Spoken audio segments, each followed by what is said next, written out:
आदरणीय ज्येष्ठ नागरिक आणि माझे मित्र आणि मैत्रिणी सर्वांना माझे नमस्कार। सभी को अस्सलाम वालेकुम।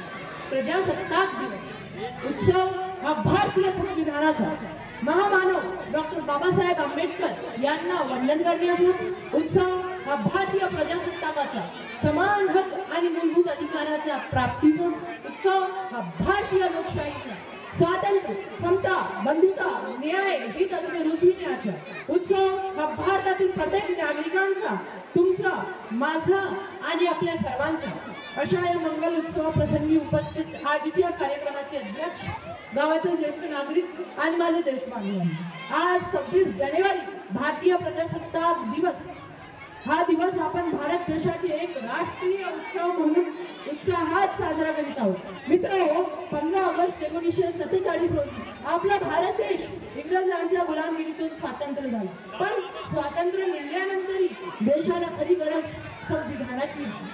त्याशिवाय देशाचे राज्यकारभार सुरळीतपणे चालणार नव्हते।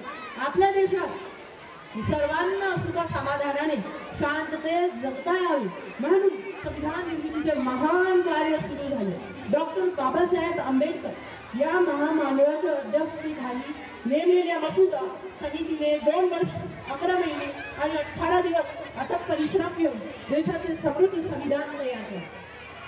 26 नोव्हेंबर 1949 रोजी संविधानाचा घटना समितीद्वारे स्वीकार करण्यात आला।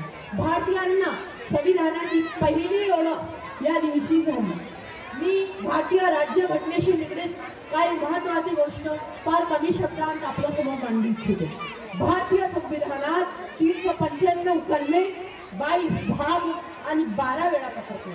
पूर्वी 8 वेळापत्रके होती, नंतर काही विषयांची भर घालून वेळापत्रकांची संख्या 12 करण्यात आली आहे।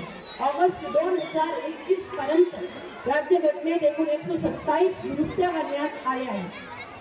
भारताचे संविधान हे जगातील सर्वात मोठे लिखित संविधान आहे। संविधान लेखनाची रचना प्रेम बिहारी नारायण यांनी केली होती, तर पुस्तक आणि पाण्या सजावटीचे काम नंदलाल बोस यांनी केले होते। भारतीय राज्यघटनेत व्यक्तीचे काही मूलभूत अधिकार विहित केलेले असताना काही कर्तव्यही नमूद करण्यात आले आहेत। माझ्या भाषणाचे शेवट मी सांगू इच्छितो, भारत हा लोकशाही देश आहे, ज्यामध्ये लोकांना त्यांच्या देशाचे नेतृत्व करण्याची संधी मिळते। आपला देश आणखी चांगलं करण्यासाठी आपण सर्वांना मिळून प्रयत्न केले पाहिजे। मला माझे विचार मांडण्याची संधी दिल्याबद्दल मनापासून धन्यवाद। माझ्या भाषणाच्या शेवट मी हा शेर सांगून संपवितो।